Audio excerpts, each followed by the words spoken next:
All right, securing the airway, the second part of a cardiac arrest. Studies have shown that basic airway management is nearly as effective and sometimes more effective than the advanced airway. It takes some time to intubate somebody. Delaying compressions to place an advanced airway leads to worse outcomes, especially if the airway is difficult to secure. So nothing that we do in an arrest is more important than compressions. I say this all the time in every CPR class, every class that I teach that has anything to do with cardiac arrest. Compressions are the most important thing. The epi that you're squirting into the IV site means literally nothing if the compressions aren't being done to circulate the medication so that it makes it to the receptor sites. So, early utilization of the Lucas device, it won't work. I know, you show it to them, they didn't mark it. Early utilization of the Lucas device leads to consistent quality compressions, so we need to utilize that early as soon as we can. The CPR certified layperson performs better compressions than a trained provider. It's because we have so many other things that we need to do. We've got an airway to worry about, an IV to get, we're being tossed around in the back of the truck going down the road. So the Lucas device has helped us with that quite a bit. We become distracted more by advanced skills and neglect compressions, and that's why that is. So we've added the King airway. It is a superior device to the combi tube. It is much less traumatic to your patient's airway. So the anatomy of the King airway, of course, it's latex free. It's single patient use. Danny ain't made us wash them off yet and reuse them.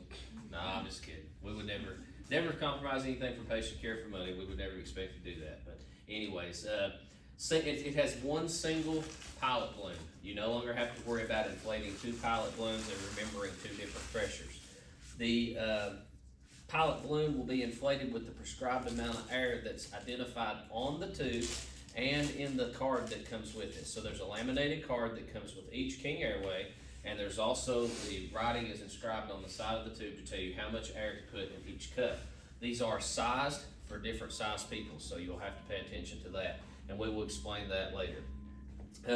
It has an orientation or an x-ray line on the front that's radiopaque so that when they shoot an x-ray they can see where it's at, just like they would on an ET tube, and that's that blue line here on the front. That enables you to be able to see which side, if it gets in the patient, if it got rotated or not. There are two ventilation outlets, so when we insert this device, it's going to seal off the oropharynx just like the combi tube did. It seals the oropharynx off from outside air, and the distal end seals off the esophagus to prevent food from coming back up and blocking the potential for aspiration. This is what it looks like inside the patient's mouth.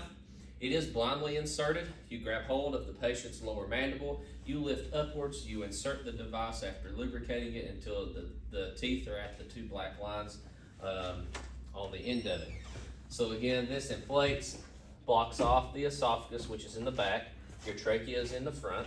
This proximal cup seals off the oropharynx, and the air comes out down here to open into the vocal cords. There's a video here I want to show you that comes from the manufacturer. Again, that way you can hear it from me and from them.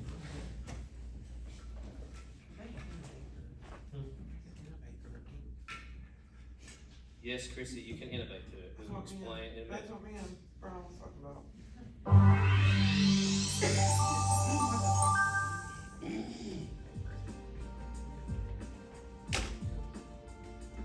The Ambu King LTSD is a laryngeal tube used as an alternative airway.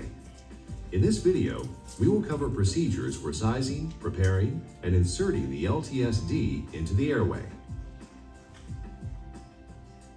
The LTSD line comes in 7 sizes to accommodate infants to adults.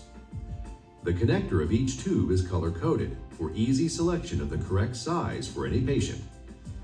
Infant and smaller pediatric sizes 0, 1, 2, and 2.5 are based on patient weight. Sizes 3, 4, and 5 are based on the patient's height. Before placing the LTSD into the airway, it is important to test the cuffs.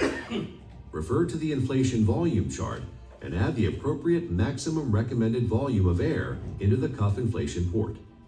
Deflate the cuffs fully after this test procedure.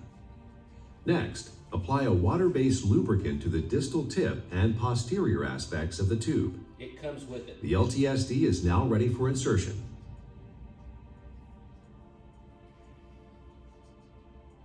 To insert, first perform a chin lift and place the distal tip of the LTSD into the corner of the patient's mouth. Introduce the LTSD into the oral cavity at approximately a 45-degree angle. Rotate the tube to midline, then slowly and smoothly advance until the connector is flush with the teeth.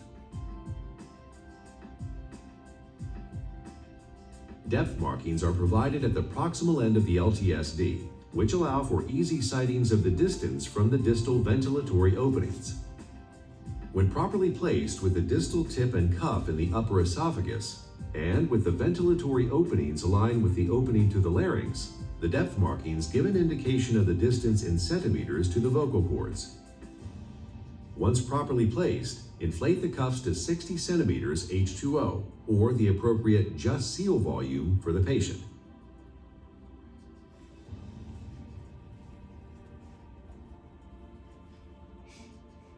Next, attach a resuscitator bag to the LTSD's connector.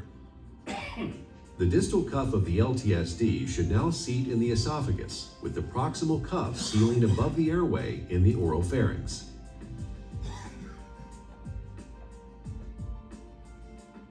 The gastric access lumen allows for insertion of appropriate sized orogastric tubes through a properly seated You won't LTSD. have to worry Before about this. utilizing the gastric access lumen, confirm proper position and complete inflation of the LTSD. Secure the LTSD to the patient using standard securement procedures. Prior to gastric tube insertion, make sure to properly lubricate the gastric tubing. Insert the gastric tube into the gastric access port of the LTSD, advancing it through the esophagus and down into the stomach. For LTSD sizes 0 and 1, gastric tube size 10 French should be used. For sizes The purpose of that gastric access opening is so that an OG tube can be placed to evacuate the stomach contents. We will not be doing that here. Even the medics don't do that, so there's no reason to have to worry about that. This is the size selection chart that also tells you, the tube size, what color connector it is, how big or the patient's weight, and what volume you should inflate the cuff to. It comes with the syringe in the pack, it comes with this card in the pack, and it also comes with the lubricant. So you've got everything you need to insert this device all in the package. The only thing that's up to you is deciding which size device you should use, and that's estimated based on the patient's weight and usage of the Broslow tape. Jamie? Just bear in mind, what he's showing you right there is about 90,000 times bigger than it actually is in the package. Yeah. So I it's put it in the small. protocol manual so you can actually read it. But the wording on that is about a number 2.5 font, that comes in the package, so you're gonna need some a microscope to read it. If you need to refer to it, go back to the protocol manual for it. All right, the indications for this device: the patient must be unresponsive with no gag reflex, and I put in parentheses as confirmed with the oral airway. So before you insert the King airway, we need to be putting an oral airway in while we ventilate the patient for a bit to make sure that they're going to tolerate it. If you put your fingers in the patient's mouth to insert the King airway and they were to wake up, such as an overdose, we used to not think about this much, but on an overdose, when they start to wake up, when you put something in their mouth, they will bite your thumb off because you are holding on, the way this is inserted, to their lower mandible and their tongue, which means your thumb is between their teeth. So when you lift up to insert this and you put it in and they bite down, you could lose the tip of your thumb. So make sure that you use an oral airway first to confirm that they're going to tolerate this device. The indications are also obviously in cardiac arrest, and do not delay compressions or defibrillations to insert the airway. So we're always going to start with our circulation. We're always going to start with compressions. Then we're going to do an airway. Then we're going to work on an IV. We're going to work on epinephrine administration. It is contraindicated in patients who have oral or facial trauma for the same reasons that the combi tube was, the large proximal cuff. inflates inside the oropharynx, and if they have facial fractures, it can possibly displace the facial fractures. We have looked into this immensely. This is the standard that pretty much everybody uses. It was back and forth if you can use a combi tube on a patient that has facial fractures or whatnot. The literature says no, that's what the protocol says, that's what we're going with. If the patient has an intact gag reflex, so if they wake up after administration of Narcan, or if they wake up from luckily from a cardiac arrest or whatnot, then we're going to have to remove this airway because they're not going to tolerate this golf ball sized cuff being inflated in the back of their throat. They're either going to pull it out on their own, or you're going to take it out. If they pull it out on their own, pulling that large cuff out, there's some chances they could have some airway trauma there, so we don't want to do that. We want to get it out before they get fully awake. Patients with known esophageal disease, if you know that they have esophageal varices, meaning you've hauled this patient before for GI bleeds, or their family tells you the last time this happened it was a GI bleed or whatnot, or he just got out of the hospital for a GI bleed or something of that nature, then we're not going to use the King Airway for the same reason you wouldn't have used the combi tube. That large cuff inflating in the back of the throat can and will rupture the varices and will cause bleeding, significant bleeding. So we should not be using supraglottic airways in patients who have known gastric disease. When we ventilate with the BVM and the King Airway, it's the same way. We connect the BVM to oxygen 15 to 25 liters per minute. It hooks to the same 15 millimeter adapter on the end as the ET tubes or combi tubes did. You will ventilate at a rate of 12 to 20 breaths per minute. That's achieved by squeezing the BVM every 5 seconds. More is not better. That's the same with compressions. Our compression rate is at 100 because the heart is a hollow organ and it has to have time to fill back up. With our BVM and our ventilations, the more air that you put in, the more likely some of that air escapes, fills up the stomach, and now the diaphragm can't fully expand and their lung compliance is less. You should use a stethoscope to listen over the stomach first. That's the first place that you should listen to. That way we minimize the chance of gastric distension. If there are no sounds heard, then listen over the left and right lungs. Air movement should be heard, confirming that you've got the tube in the correct location.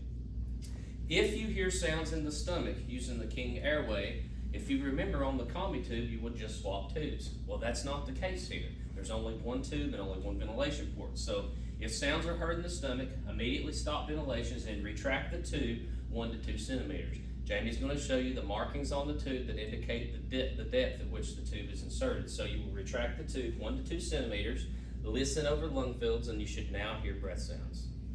Any questions about that? Any questions about anything that we went over?